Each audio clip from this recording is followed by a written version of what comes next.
Hey y'all, welcome back to Love, Sweat, and Tears, Ingredients for Transformative Campus Leadership. We are back with John Schembari again today. Oh my gosh, y'all. I thought this would be a 20-minute little part 2 bonus add-on because I didn't get to all the questions that I had, and it turned into a whole full-length episode because we just got to talking. We talked specifically like some resource management techniques and options. We talked like how to coach teachers that are having a lack of skill issue versus a lack of will issue, and specifically how to have those conversations, specifically what questions to ask. Man, John's just got some great knowledge that comes from years of experience, and it's just good. I cannot wait. Let's dive in, y'all. Let's do it. You're gonna like this one. In our last episode, we had been talking a lot about the Wallace Foundation findings, about different things that we know that make principals successful and leave a big impact on their campuses. We were talking a lot about data management and PLCs and school culture and kind of the human team building culture side of things. Another thing that I have specifically heard from a couple of principals that they wish they had more training on was resource management. And so I'd really like to talk about some of that, ask some questions about just how to learn that, where you learned that. Does that sound like a cool place to kind of dive in? I'm totally fine with talking about resources because really, ultimately, Beth, it comes down to what do your students need and how are you vesting your people in making those decisions. So do you have school-based budgeting where your team presents you with these are the things we need and this is why we need it, to make sure that what you're purchasing, and whether that's curriculum or ed tech or whatever, is aligned to the particular needs of your kids.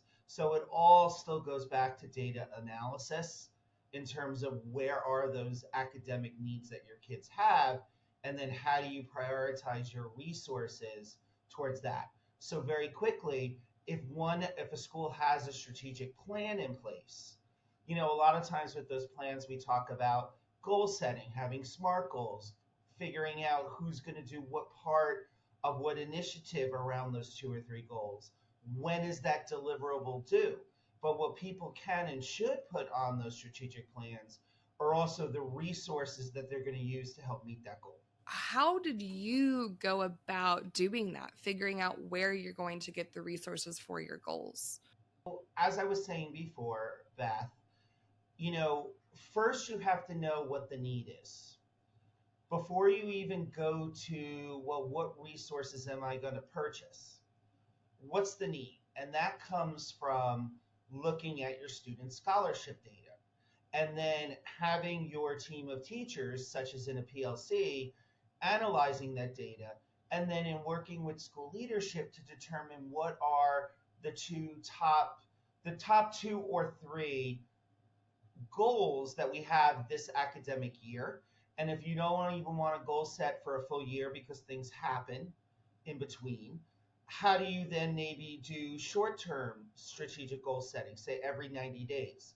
But at the core, you need to know what it is you want your students to know and be able to do. And you also need to know if your students know it and can do it.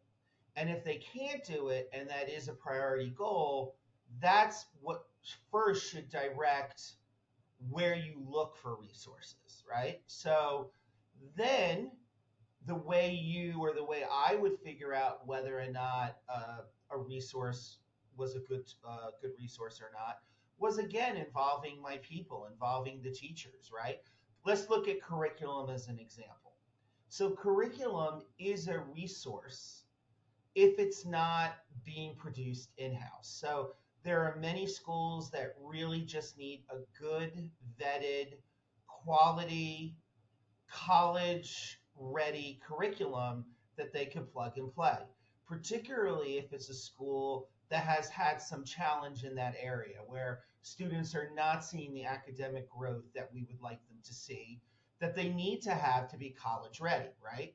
So there are a lot of different curriculum companies out there or curriculum providers out there. How do we as leaders convene our educators as a professional learning community? Do we give them some sort of rubric or checklist to evaluate the quality of different curricula that is out there?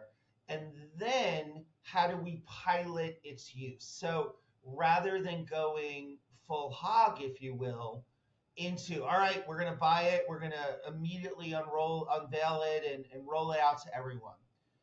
You might feel the pressure to do that, but if we think strategically and we plan out when we're going to select or purchase certain resources, the more we could roll that out effectively. So with curriculum, a lot of very good schools will have a curriculum review and adoption cycle. So a department might be in year one. So let's say last year, the math department went full in on a curriculum, right? So you're in the math, you're fully implementing that curriculum. So their review cycle, in a sense, has ended, but now they have to evaluate its use as the year progresses, right? And then in about 2 years, no more than 3, start thinking about if that curriculum is going to continue to meet their needs or if they need to update it, right? So that's, let's say, where the math department is. Let's say, so they're on like year 5 of the curriculum review cycle. Now let's talk about the department that's in year 1. So let's say the English department is in year 1. In year 1, teachers should be sourcing different curricula options, not adopting it, not even piloting it. But year 1 should be let's source and get some exemplars. Year 2 should be, all right, now that we have these exemplars, let's start looking at the 1 to 2, let's say 2, no more than 3, that we want to pilot. And then you pilot that curriculum in certain of your classes. Year 3 could be adoption. And then maybe not year 4, 5, but like year 4 would be full implementation and review. And different schools, Beth, have different cycles for that. But if you think about resource purchasing and development as strategically as we think about the goals that we have for our schools, that's going to, I believe, help leaders to not only purchase better resources, but to make. Yeah, especially I really like the concept of including the teachers in all of those decisions so heavily, because then you're making sure that it's meeting their needs rather than just blindly choosing something and trying to get everyone on board with your decision. Exactly. And you bring up a good point.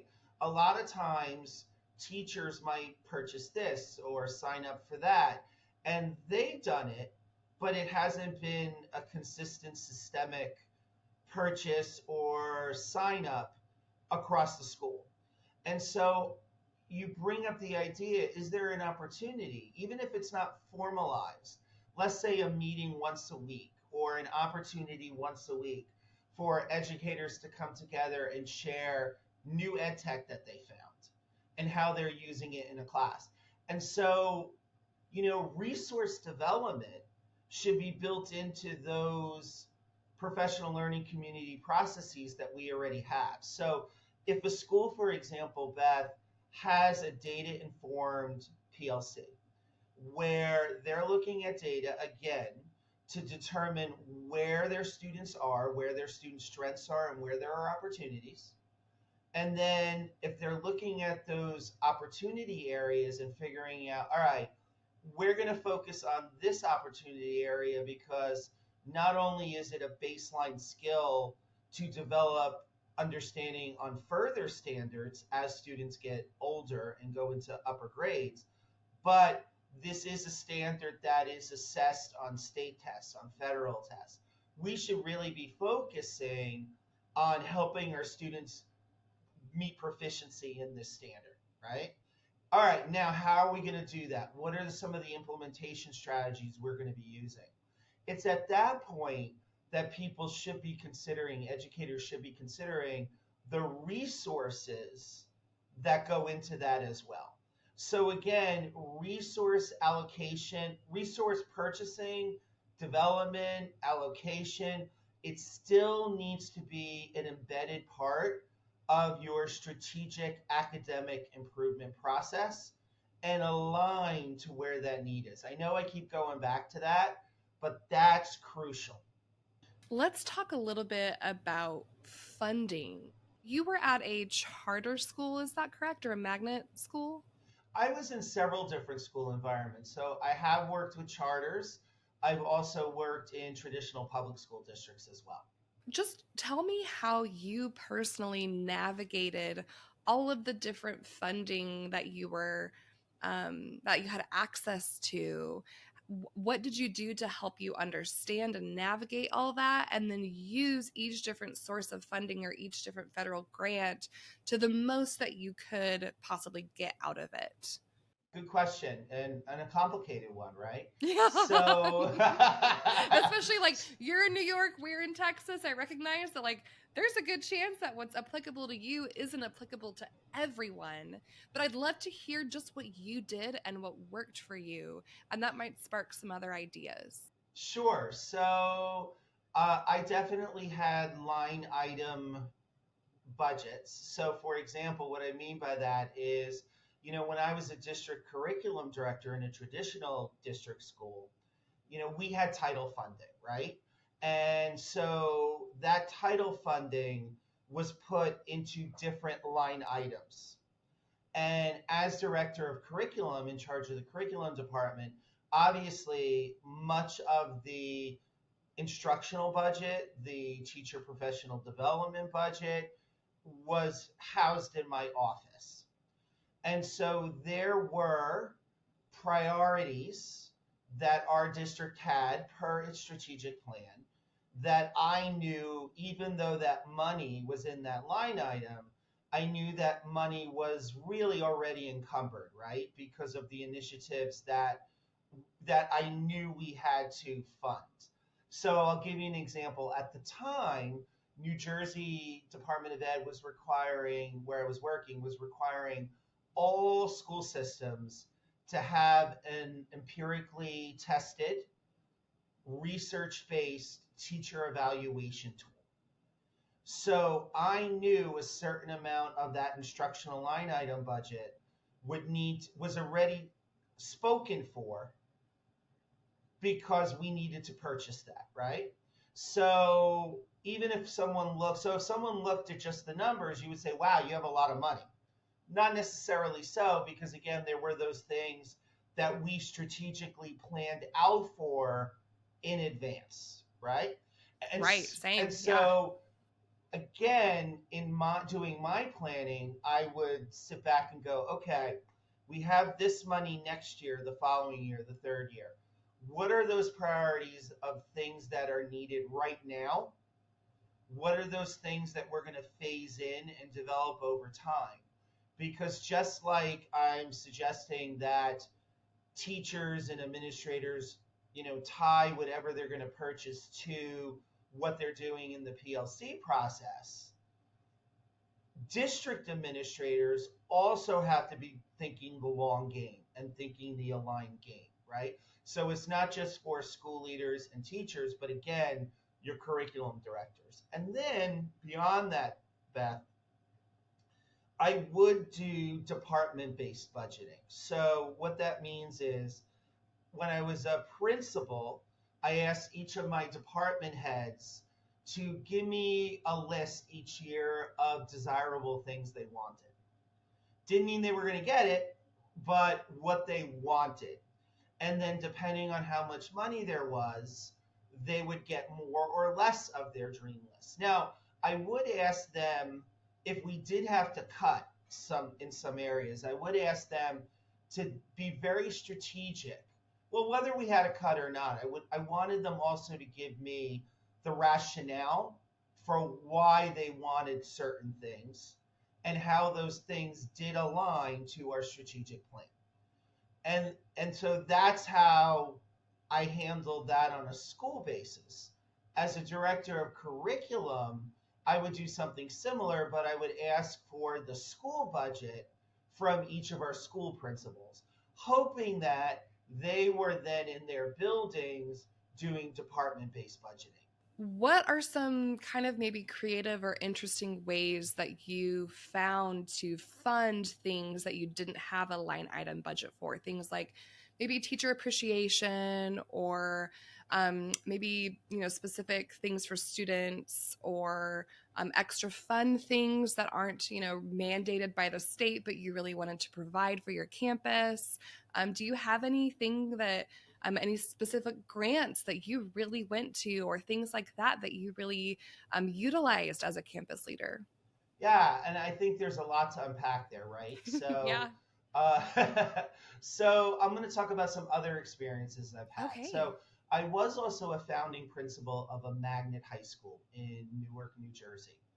And although this was a public school, and I did receive funding from the school district, particularly for salaries, because it was a new program, to your point, uh, there was an opportunity to seek other funds for after school programming, for clubs, because it was a new school and we were just developing that school.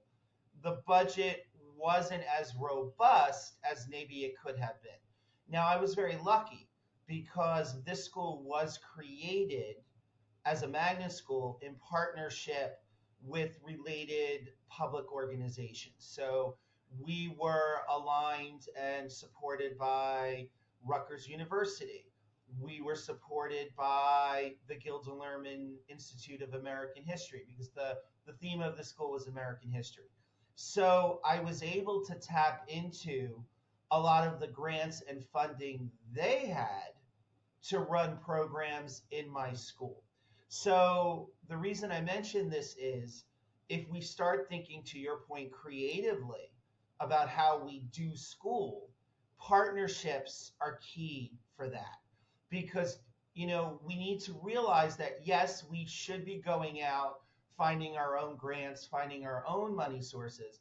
But if we partner programmatically with organizations, they as well have access to resources and funders that we might not, right? So that's the way I was able to do the extracurricular programming, the field trips that we were doing at this magnet school, because we were aligned with those other history-based organizations. And then while I was there, Beth, I did also bring in the Newark Public Library as well as part of our partner organizations and the Art Institute, which again, the Art Institute had a lot of funding for school programs, able to tap into that.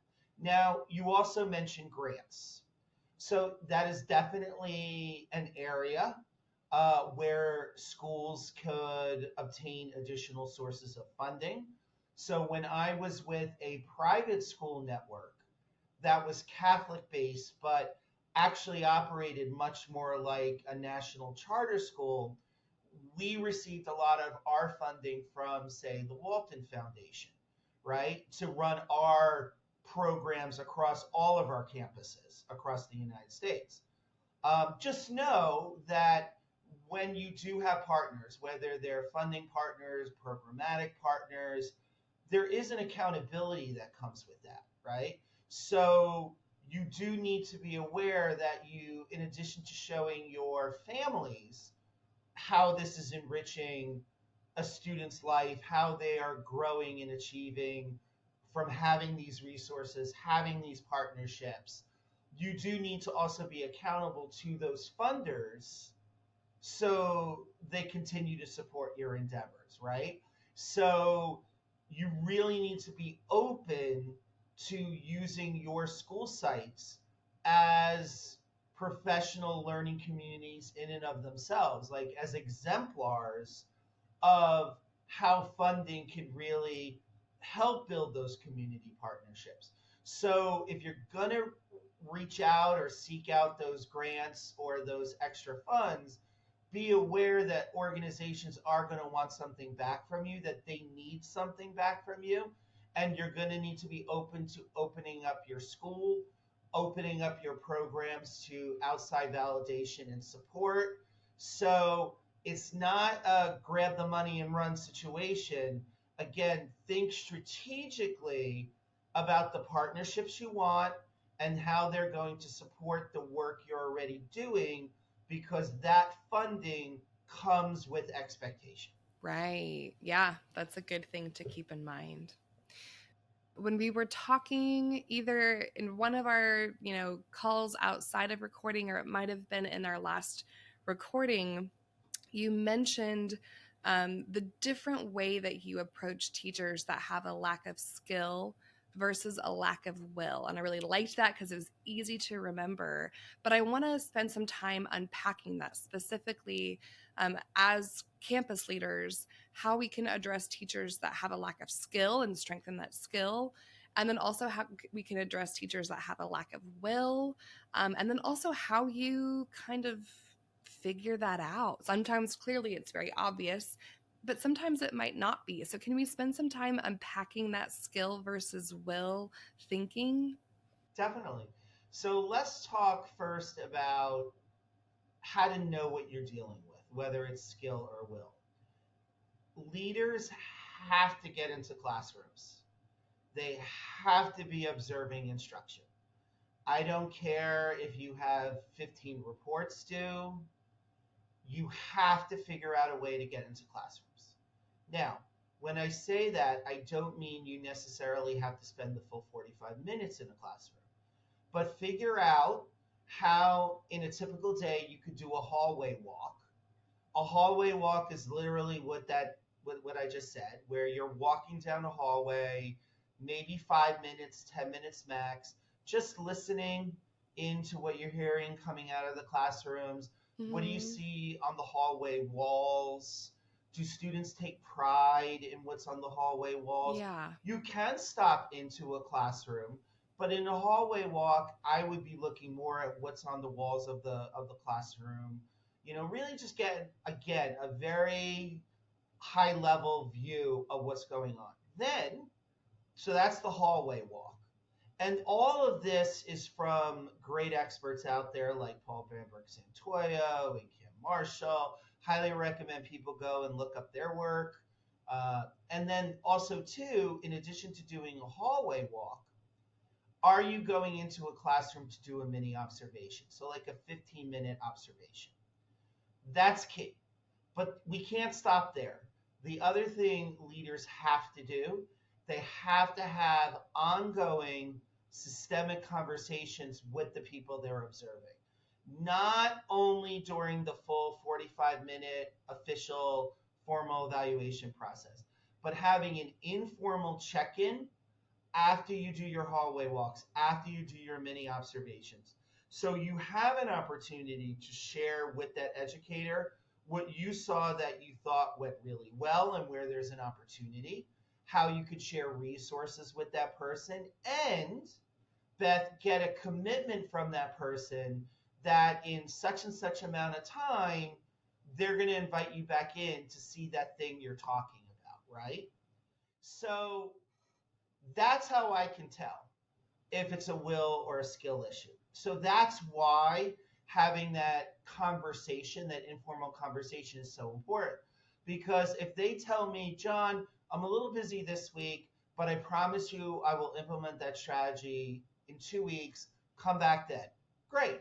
And then if I come back and I see an attempt that's successful, I see someone that has will and skill that then I can maybe partner with in getting other teachers on board who might not have the will but the skill. Let's say I go back into that classroom and the person has tried the strategy, but it's still not effective. That tells me the person has the will, but not yet the skill. So I continue working with them on developing that strategy. If I go back in, say, 2 weeks and nothing has changed, now I'm thinking there's a lack of will. But before I come to that conclusion, I still need to have those feedback conversations to see if there's not something going on in the person's life. So not coming back in an accusatorial way, but coming back to them and saying something like, hey, remember I was going to come back in 2 weeks and take a look at such and such. I didn't really see it, but you tell me, did I come in at the wrong time? Walk me through that. Just kind of walk me through that. And then if they say something like, well, there was this incident in my family, all right, I can understand that. I'll give you another shot. So when should I come back and see it? The next time. If it's someone who's not really giving me a really good reason, then it's a conversation around, well, we really do need to do this because this is going to help our students grow and achieve in such and such a way.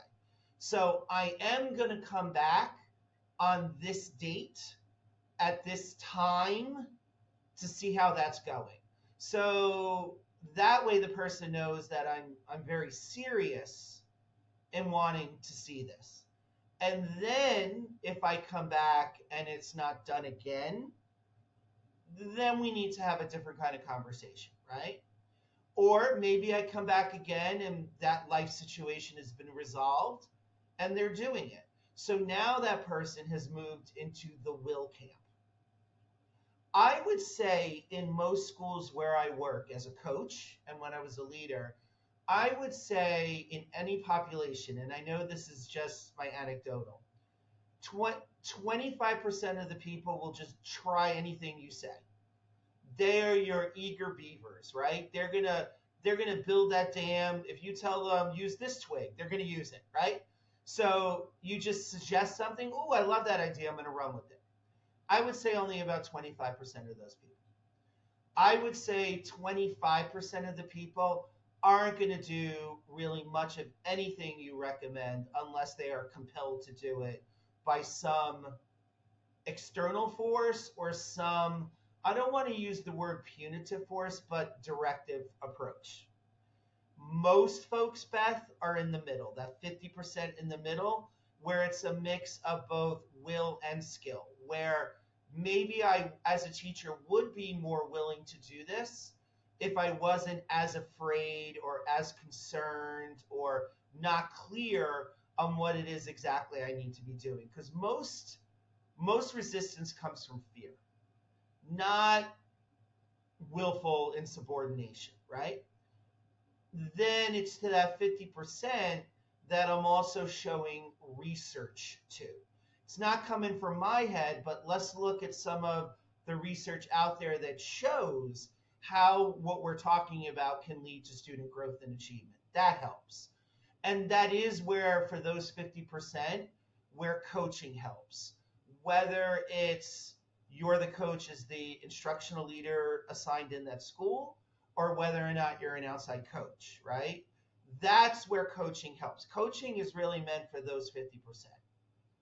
So at the end of the day, most leaders should be able to get about 75% of their people on board, being positive, being helpful, sharing resources, making sure they're getting in and coaching folks. I can't come back to that point enough, right?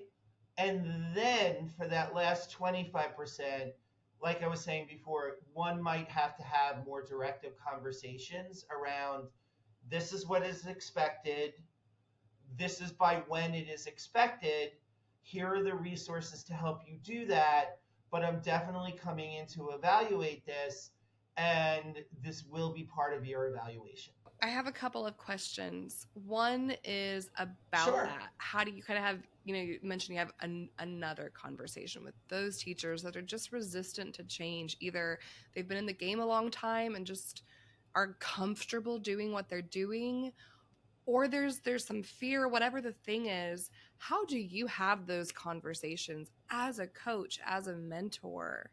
Like what do you do in that situation? Great question. Great question. You listen to see if you can figure out where the fear and the resistance is coming from. And you ask some specific questions in your conversations with folks. You ask, what resonated here with what we're talking for you in what we're talking about here? What do you think is going to be easy to implement? And what do you think is going to be hard to implement? Why do you think such and such is going to be hard to implement? What fears do you have? What do you think could go wrong in implementing this, right? So you need to both listen to see if you could pick up where the fear is, because I agree. Most times, a lack of engagement in terms of teachers adopting certain strategies is either fear or you have not sold them on its efficacy in helping student growth and Yeah. achievement.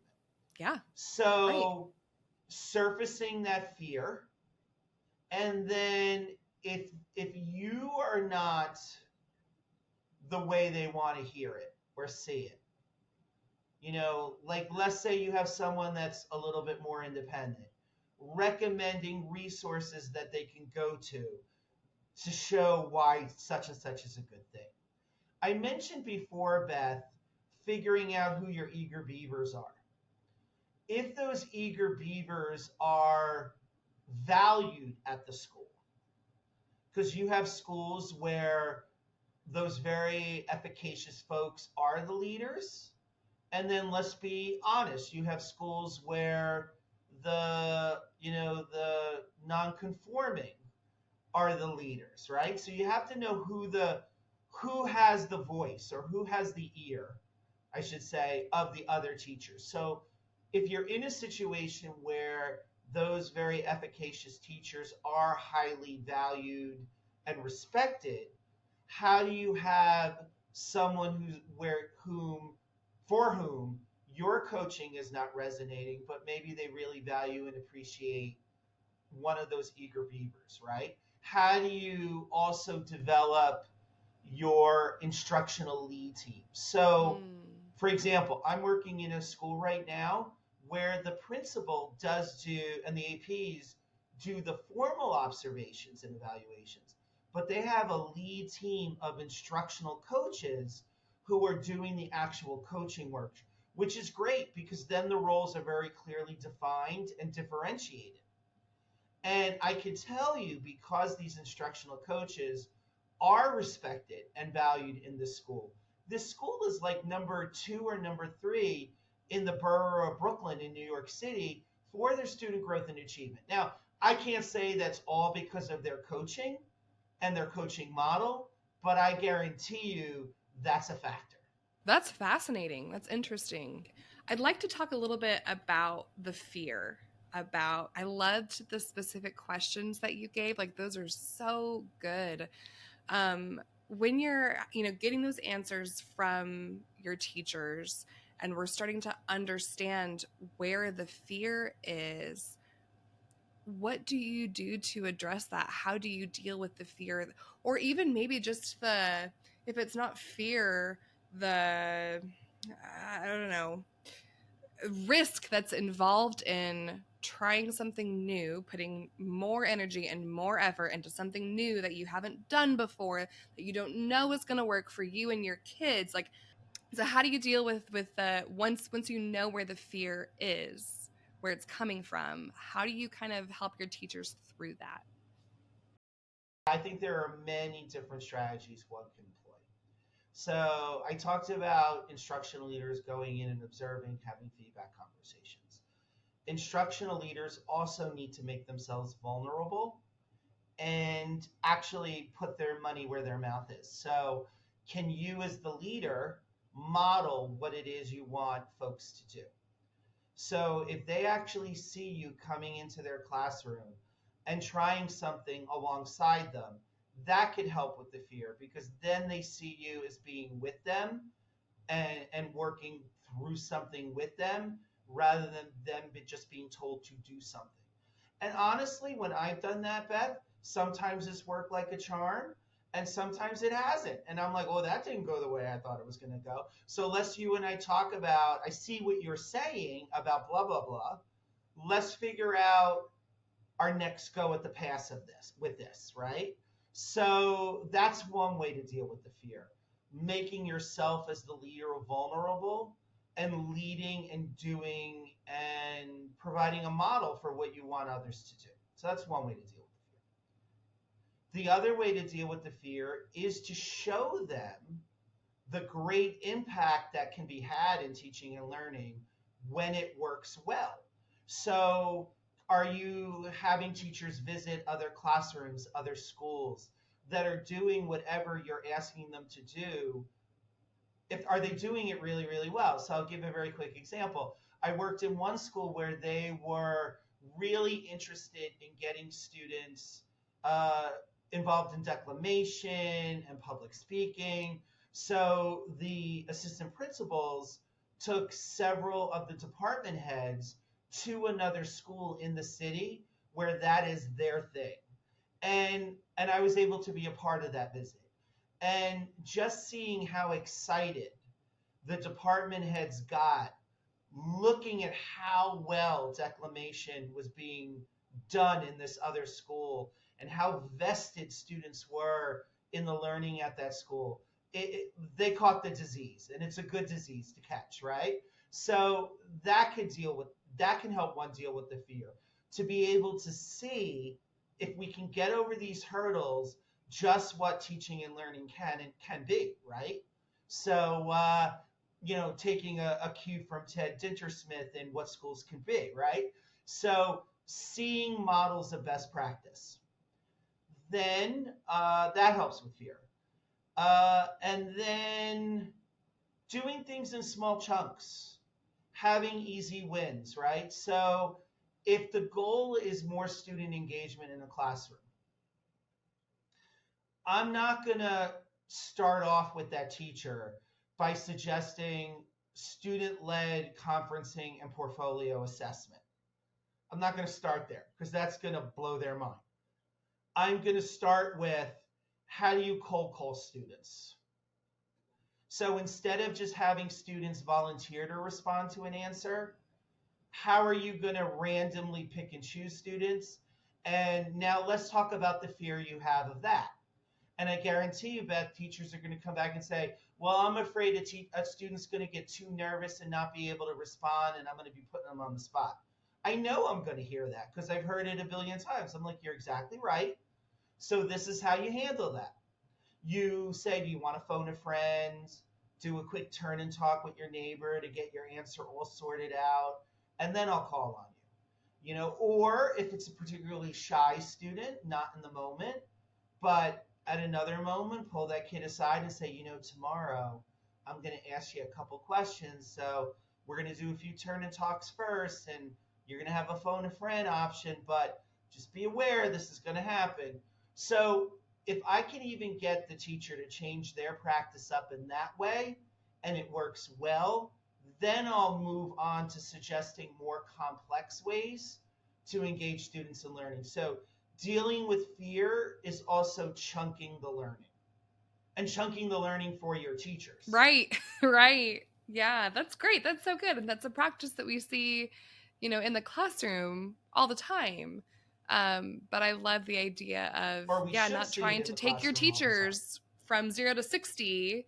Like, well, that's true. We should see in the classroom. Yeah. That's good. Okay. I have one last question for you. Go for it. This episode will be coming out towards the end of August, maybe early September. So right kind of at the beginning of the school year. And so I'd love to kind of just chat about some things that you have done or seen that have worked really well to kind of start the year off with a bang, whether that's ways to engage families or students as they come back, whether that's kind of managing the chaos of implementing all of the new systems and getting kids back into the school? And what are some of your favorite ways to kind of start the year solid? I love that question, and it Mm-hmm. relates to some training that I've recently been doing. So, Ooh. so I recently came back from Georgia, where I was doing some training on differentiation because those schools, those students are already going back to school, probably much like your students there in Texas. Yes. And while much of this training focused on differentiating learning for students at different academic readiness levels, meaning those students who weren't quite meeting benchmarks that you were going to teach or had already met those benchmarks, how to extend the learning, it obviously led into a conversation around other ways to differentiate for students. And so, after differentiating for students based on their instructional readiness level, the next best thing to do, particularly at the beginning of the year, is to survey your students about their interests, their attributes, the character traits that they feel they either have or want to develop. And at the same time, send out a letter to your families and go, hey, can you just write down in a short essay, what do you want me to know about your student? And then keep those, keep those survey responses, keep those parent letters. And even if a student isn't quite what they think they are, so let's say a student says, I'm really cooperative and collaborative, and they're in a group activity and it's not going so well. Remind them of this because there's a good chance the student really wants to be, but maybe doesn't necessarily know how or is struggling. So bring back what they aspire to be. Remind them what they aspire to be. Show them their parent letters. You know, we talk a lot about external motivation, meaning motivating students through power, play, prizes, prestige, or other people. I'm not saying that should go away because sometimes to motivate, you got to start with the low hanging fruit, and that's external motivation, call it bribery, whatever you want to call it, right? Sometimes you have to start there. But by doing the surveying, the inventorying of, or doing an inventory of your students' interests, desires, attributes, that's what's going to really get to the meat of motivation. That's what's really going to get to internal motivation. But we have to use our time at the beginning of the year to do that before we get into things full force. Lots of schools do diagnostic testing at the beginning of the year, which they should, to see where students are in meeting benchmarks. But while schools, or in addition, I should say, to schools doing the academic benchmarking, how do we get more teachers in schools doing that inventory check with students? Really learning who our students are as individuals, because that is a gold mine of information that you could tap into throughout the year. Yeah, absolutely. I love it. I love that idea. What do you like to do with your team, with your teachers, with your paras, with your custodians to kind of start the year off, remind everyone why we're here? What are some things that you like to do with your staff at the beginning of the year? At the beginning of the year, I think when you bring everyone together, helping people remember the why we chose to go into education, whether that's at a training using a quote and asking them to reflect upon what's their why, but it all comes back to the why. What's your why for what you're doing? And another great guest you should have online at some point is a woman whose podcast I was on called Joanna Tramontano.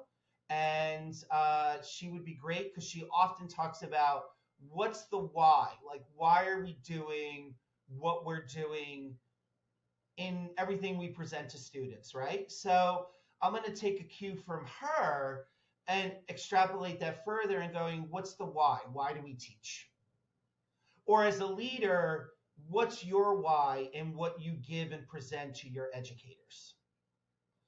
So why are you having that opening convocation or teacher, professional development session? Why are we doing this? How is this going to impact their desire to be teaching, their performance as teachers, and how is that going to translate into student growth and achievement? I love it. All right, that's finally all of my questions that I had for you. Took us a while to get there, but I have loved these conversations. I love how specific and precise you get with your answers. I love how demonstrative everything has been. It has been a joy having these conversations with you, John. Is there anything else that you would kind of like to leave our audience with before we go today? Yeah, just really happy to be with you. If people want to get a hold of me, they could find me on LinkedIn at John Schembari, EDD. They could find my articles on the Work It Daily career platform, but Mm, I am pretty accessible on LinkedIn. So anyone could reach out to me there if they have any further questions or want to share ideas on how to do things in yeah. teaching, leading, and learning, and I'll be there. Perfect. Okay, John. Thank you so much for all of this. Till next time, have a great rest of your day. Thanks, Beth, for your time. I really appreciate it. Thanks. And that was 2 for 2 with John Schembari. Oh my gosh, I told y'all, he's just got so much experience and expertise and knowledge. Uh, and it shows. Just, I ask him a lot of these questions are not questions that he was like prepped for. He told me at the beginning, he's like, I'm not bringing anything. Like, I guess you're just going to guide the conversation. I was like, it's all right. I got some questions. Um, and he's got a lot of great tips and tools and um stories. I love it. If you are interested in working with him, you can find him on LinkedIn. Like he said, I'll have links to that in the show notes, as long as all of those books and some of the other resources that he mentioned. um I hope y'all enjoyed that as much as I did. Thank you guys so much for being here. As always, all of our production is done by the amazing Erwin Solbach. Love that guy. The music is also his. He made that just for us. Our design and logo work is from Alana Kanoy at Steel Consulting. And as always, this whole thing is a sweet labor of love from the folks at Responsive Learning. Till next time, see y'all.